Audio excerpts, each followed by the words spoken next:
Good morning, all of you. Today, we are going to discuss about some of the topic, some of the laws, which is important, and these are basic laws of class 12, may be beneficial for NEET students or IIT JEE means students who is preparing for the exams based on class 12. So, few of the laws. So, I am starting with the Coulomb's law. Actually, what Coulomb's states? Okay.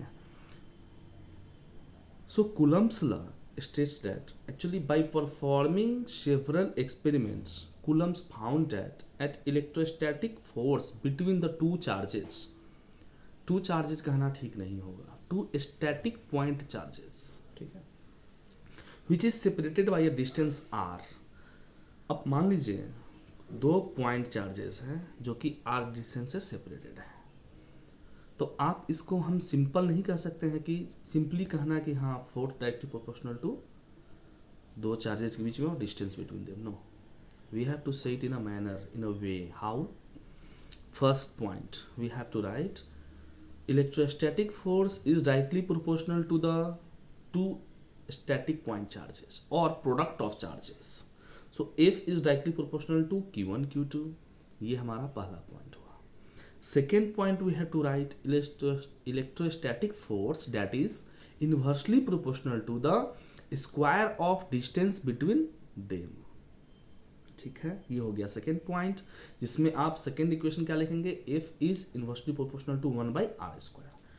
Third point we have to write the force between static point charges is either attractive or repulsive depending upon the nature of charges. This is our third point. Now in fourth point we have to write the force acts along the line joining the two charges. This would be our fourth point.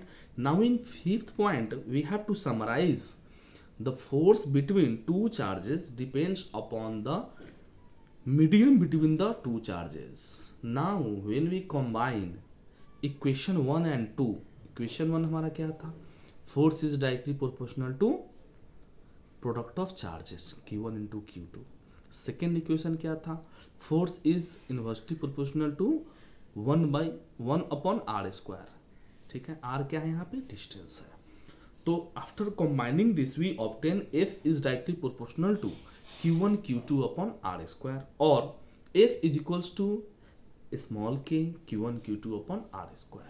यहाँ पे k क्या है हमारा? Where k is a constant quantity, its value depends upon nature of medium between the two charges and it is also known as electrostatic constant. तो हमने अभी देखा Coulomb's law को. Next we are moving to the topic that is Gauss law, which is also very much important. Gauss law states that net electric flux over to closed surface, either real or hypothetical, जिसको आप Gaussian surface बोल सकते हैं, is equal to the net charges enclosed by the surface divided by epsilon zero. It means आप क्या करेंगे, इसका जो फॉर्मूला बनता है दैट इज क्लोज सरफेस, ठीक है, E capital E vector dot D S that is equals to हमारा हो जाएगा Q net by epsilon zero. अब मान लीजिए कोई हमारा एक गॉसियन सरफेस है, इसके बीच में अगर आपका Q1 Q2 Q3 सारे फोर्स एक्ट कर रहे हैं, Q1 Q2 पॉजिटिव चार्जेज है और Q3 निगेटिव चार्जेज हैं, तो इसको आप कैसे करेंगे? Q नेट लिखेंगे, Q1 प्लस Q2, अगर Q3 माइनस में है, निगेटिव चार्जेज है, तो माइनस Q3 लिखेंगे. तो इस तरह से हमने गॉस लॉ को देखा. Next we are moving to the topic that is Ohm's law. Ohm's law क्या कहता है? सिंपली हम जानते हैं कि voltage is directly proportional to the current, but in the definition term, और इसको और इलेबोरेट करके समझते हैं. At constant temperature the electric current passing through the conductor is directly proportional to the potential difference at its both ends of the conductor is defined by Ohm's law. अगर आप graph लेते हैं V और I, तो एक straight line आएगा, आप लिख सकते हैं V is directly proportional to I और either I directly proportional to V। ये हो गया हमारा Ohm's law. Next we are looking to the topic that is Kirchhoff's law. Kirchhoff's law क्या होता है? किरचॉफ्स लॉ में दो पॉइंट है, दो लॉ है। पहला बोलते हैं किरचॉफ्स फर्स्ट लॉ क्या होता है, देखिए, in electric current the algebraic sum of total current at the junction is zero.